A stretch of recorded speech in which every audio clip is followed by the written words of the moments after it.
Perdón, vamos de vuelta, ¿sí? Ahí puse a grabar. Hola. Bueno, como les decía, la idea es ver un poquito de circuitos y sistemas anestésicos, viendo las cosas grandes, no, digamos, profundizando demasiado y complejizando demasiado, sino dando un pie como para después leerlo un poco más en profundidad sobre las cosas que queden dudas o sobre las cosas que nos interesan, ¿sí? Bueno, nos quedamos un poco en la clase anterior de cómo funcionaba la máquina y, digamos, cómo se producía la mezcla gaseosa, y vamos a partir de lo básico, ¿sí? Ya vimos cómo esta máquina, a ver si puedo poner el pointer, control remoto,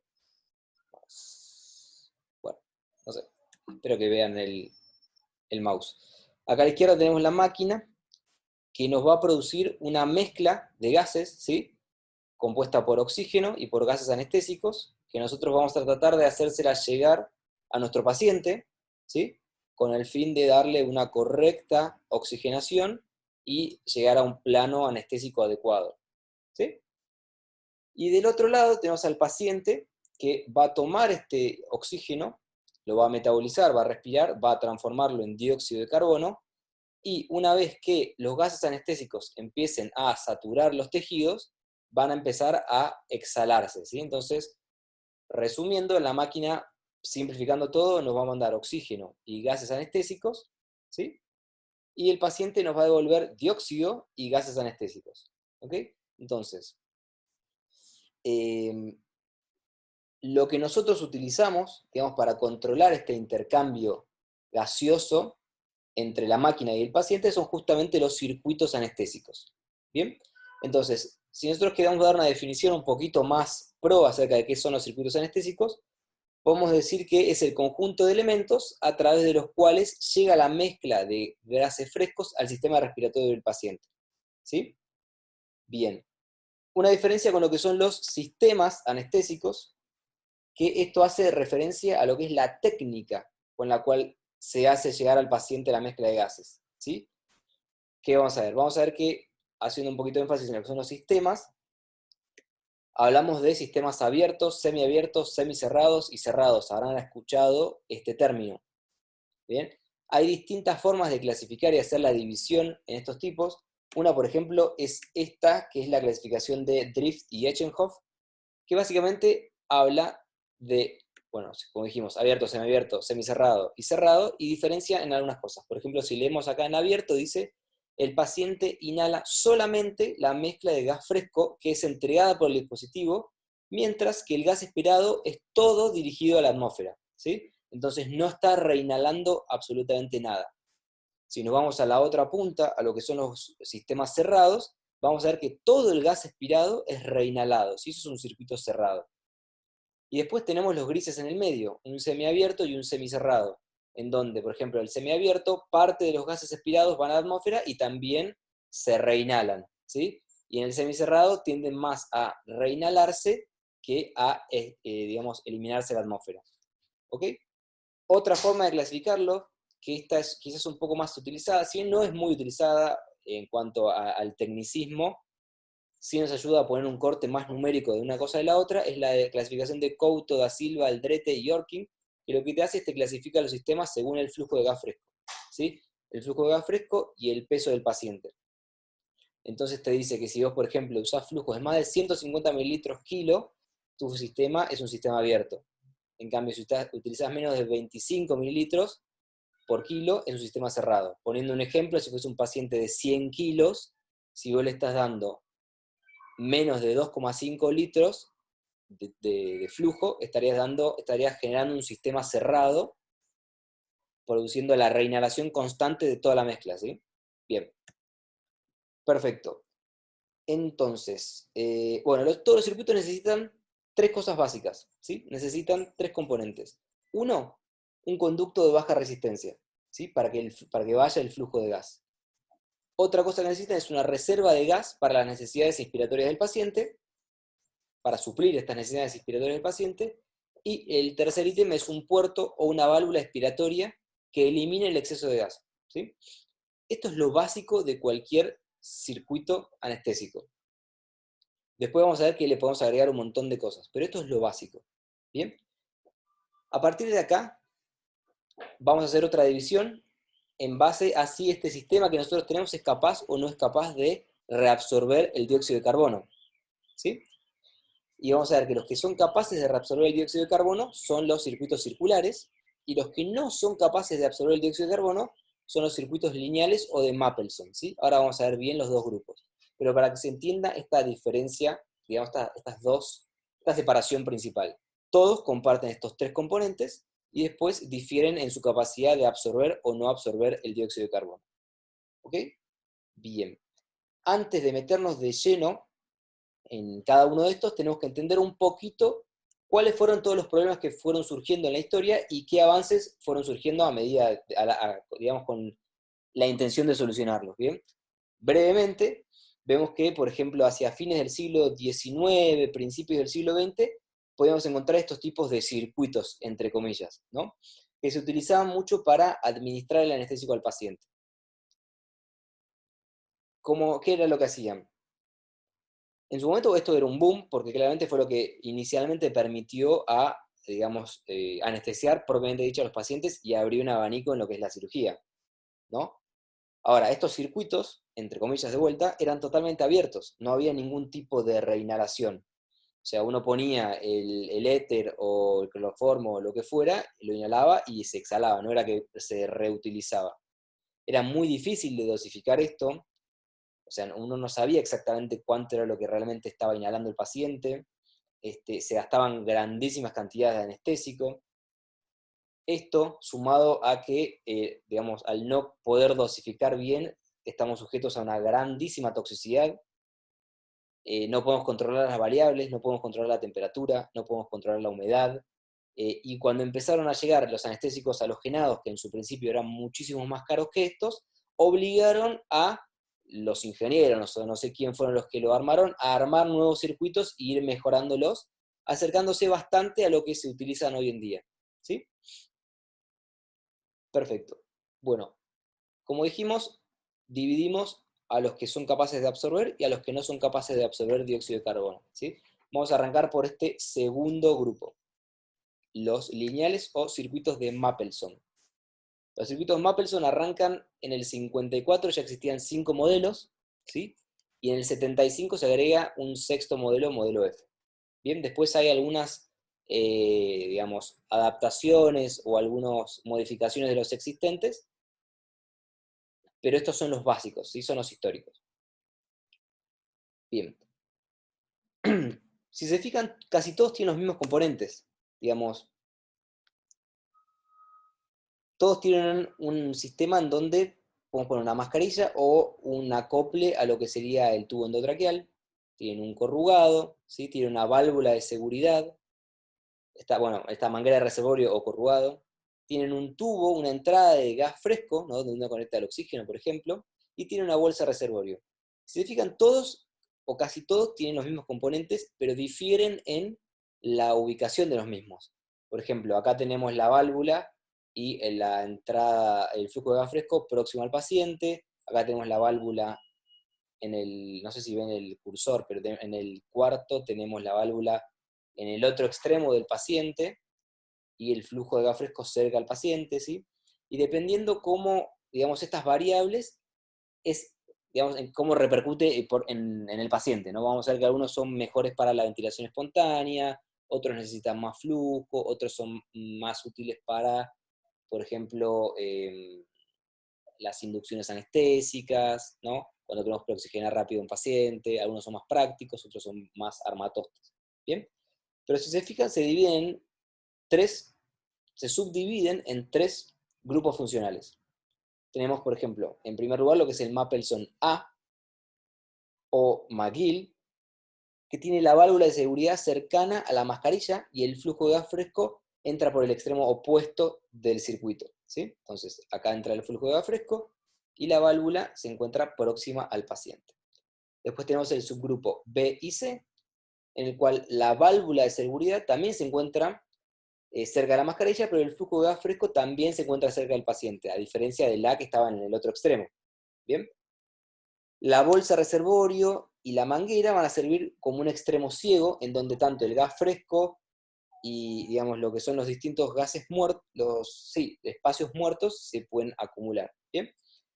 Y por último, tenemos este tercer subgrupo, que es el grupo, lo que se denominan los pieza en T, que son el D, el E y el F, en donde tanto, perdón, el flujo de gas fresco entra por el extremo cercano del paciente y se libera por el extremo opuesto, ¿sí? El E tiene la particularidad de que carece de la bolsa de reservorio.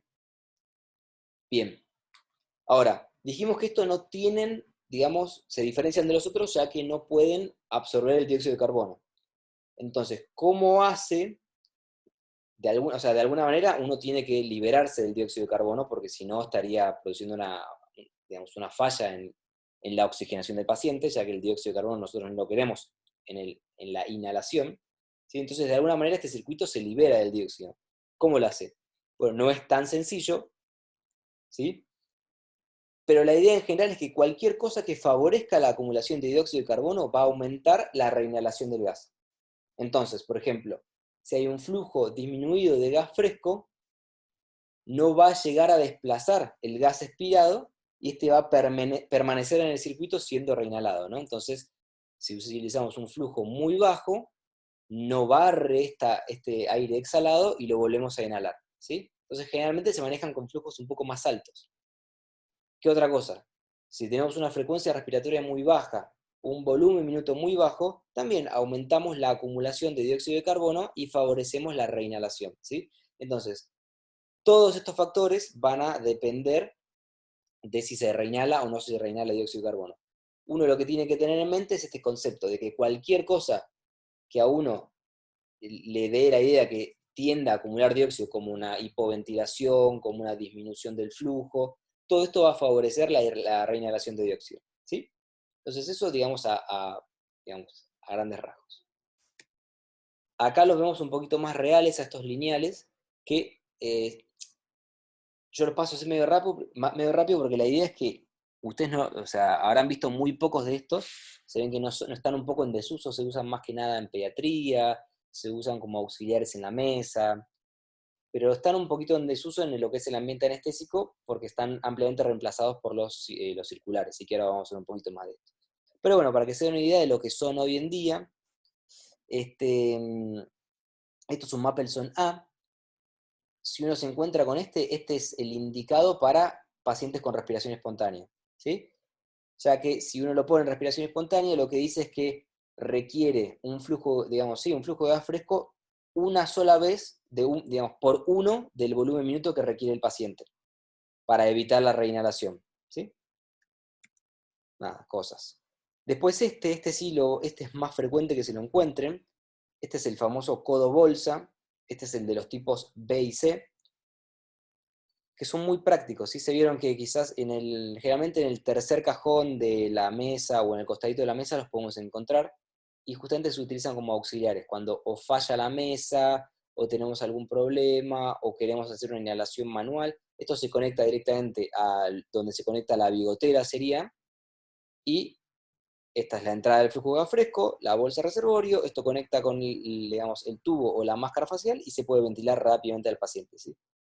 Este sí lo van a ver con más frecuencia. Muchos anestesiólogos a veces preoxigenan directamente con esto. Yo no sé si es algo que quedó de antes, pero sé que mucha gente lo hace. Y después, por último, tenemos que sería uno de los representantes del grupo DEF, el tercer subgrupo que vimos, que es uno de los más utilizados, que es el circuito de Bain, o Bain. Este básicamente es una modificación del Mapleson D, que lo que tiene es una manguera interna, si se fijan a esta manguera azul, por donde ingresa el flujo de gas fresco, va de derecha a izquierda, ingresa, llega al paciente. Cuando el paciente exhala, el flujo exhalatorio va por el corrugado de afuera, digamos, por fuera del azul, y, digamos, no se produce esta mezcla en el interior, ¿sí? Esto, por un lado, ¿qué te va a facilitar? Te va a facilitar, digamos, qué pros te va a dar. En primer lugar, bueno, es algo, digamos, ligero, desechable, en donde los gases expirados no se mezclan tanto con los inspirados, Y una de las principales particularidades es que al pasar por fuera del flujo de gas fresco, le aumenta de cierta manera la temperatura y la humedad a lo que nosotros le estamos dando. Si ustedes se fijan, si abren la bigotera al máximo y ponen la mano, van a ver que viene un flujo de gas, como el nombre dice, es fresco, frío casi, que digamos, mientras mayor sea el flujo, más frío va a generar, más va a resecar y más dañinos para el paciente. Este es uno de los problemas en generales que tienen todos los circuitos, digamos, lineares, que no te permiten tanto humedecer. En cambio, van a ver que ahora los circulares, mediante el sistema, el calor del sistema en sí, eh, el calor generado por la cal soda y distintos otros mecanismos, la mezcla es un poco más húmeda y caliente. ¿Sí? Bien. Bueno, nada. Riesgos de esto, cualquiera de estos se puede, digamos, desconectar de manera inadvertida, torcer, produciendo hipercapnia, aumento de la resistencia respiratoria y nada, un montón de problemas.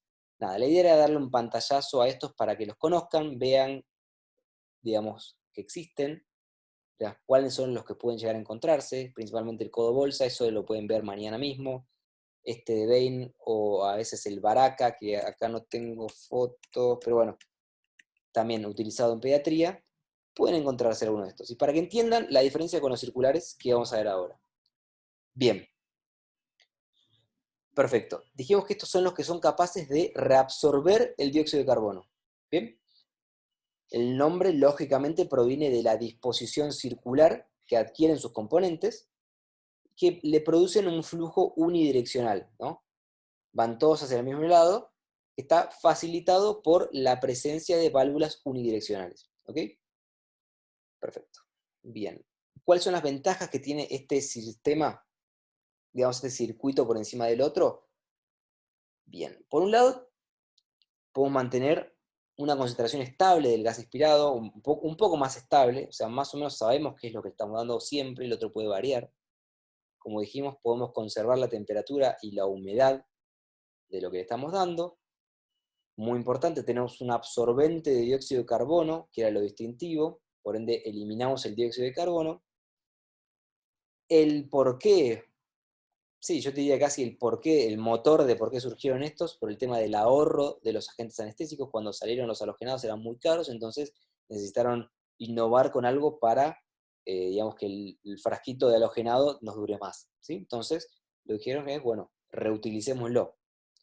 Y por otro lado, también se dice que reduce la contaminación del quirófano, esto tomado con pinzas siempre y cuando la máquina y todo el circuito tenga una salida al exterior y no esté también ahí al quirófano, que en nuestro quirófano generalmente es así. Bueno, ¿y qué desventajas va a tener? Principalmente la complejidad. Si este es el problema principal, tanto para el armado como para la comprensión en lo que es el margen de los fallos. Obviamente, mientras más piezas estén involucradas, más cosas pueden fallar. O sea, puede fallar desde una válvula, desde la pieza anís, desde el corrugado, todo puede fallar y causarte un problema grave en el paciente. Y nada, nosotros tenemos que entender cómo funciona todo para poder diagnosticar dónde está la falla.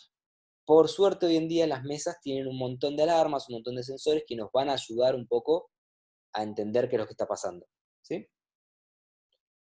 ¿Qué más de acá? A ver si me olvido de algo. Bueno, hablamos de que los componentes se encuentran dispuestos en forma circular y de allí su nombre, ¿no? Pero bueno, ¿cuáles son los componentes que tiene este circuito? Acá tenemos el esquema más básico de un circuito circular en donde vemos sus distintas partes, ¿sí? Como es circular, podemos arrancar de cualquier lado. Arranquemos de acá, de donde ingresa, digamos, la entrada del flujo de gas fresco, ingresa, se va hacia el lado del paciente, ¿bien? Tenemos una válvula inspiratoria que nos permite que una vez que pasó para este lado no vuelva a salir. Sigue la mezcla que le estamos dando. El paciente, digamos, la inhala, exhala, y una vez que el aire exhalado se encuentra en este punto, tiene dos opciones, o irse para acá o irse para allá. Para acá no va a poder ir porque como acá tenemos aire acumulado que por esta válvula que no le permite salir, hay una presión alta que no le permite el pasaje acá. Entonces, obviamente el gas sale para el otro lado. Quedan 10 minutos, a ver si puedo meterlo. Sale para el otro lado. hacia lo que sería la rama expiratoria, ¿no? Nuevamente tenemos una válvula, como dijimos, unidireccional, que una vez que pasó para este lado, evita que vuelva de manera retrógrada, ¿sí? Entonces, produce digamos, un flujo unidireccional, que como vuelve a estar conectado con lo mismo, es circular. Y después tenemos distintos otros componentes, ¿no? La bolsa reservorio, la calzodada, ¿sí? La válvula PL, esto es lo más básico de todo. Después uno le puede sumar todos los chiches que uno quiere, ¿no? El sensor de presión, el medidor de flujo, sensores de oxígeno, la válvula de PIP, ¿no? Y muchas más cosas que cada vez surgen más en las distintas mesas. ¿Okay? Pero esto es lo básico. Así funcionan. Y de vuelta a la idea, entiendan el porqué, la diferencia con los lineales, entiendan que uno, digamos, no está la calzada en el medio, los otros dependen de qué tan rápida es la entrada del flujo, digamos, qué tan rápido entre para poder desplazar a lo que uno exhale, ¿no? Las diferencias grandes quiero que se lleven. Bueno, ¿y cómo funcionan? ¿Ok? Al ser un proceso cíclico podemos arrancar de cualquier lado, pero por ejemplo arrancamos acá en esta imagen que tenemos un paciente que se encuentra en una fase inspiratoria con respiración espontánea, donde lo que vemos es que al inspirar el aire, digamos, el aire que proviene tanto del flujo, de la entrada del flujo de gas fresco como de la bolsa reservorio que previamente pasó por, o sea, acá está la entrada de gas fresco, y acá está, bueno, la bolsa reservorio que pasa a través de la válvula, perdón, de la calzodada, se mezcla e ingresa al paciente, ¿no? Entonces, esta es la mezcla de gases que le llega. ¿Bien? Sigue la dirección del paciente, ahora el paciente exhala, o sea, aprovecha todo lo que le dimos, ahora lo exhala, y como tenemos una válvula inspiratoria cerrada, como dijimos recién, se va solamente para el otro lado. La expiratoria se encuentra abierta, pasa, sigue, y como estamos, digamos, en ventilación espontánea, tenemos aislado, nada, el paciente está respirando solo, ¿no? ¿Qué más quería decir? En cuanto al gas fresco, la entrada de gas fresco siempre se encuentra presente. Si bien antes iba para un lado, cuando se produce la expiración, sigue para el otro lado.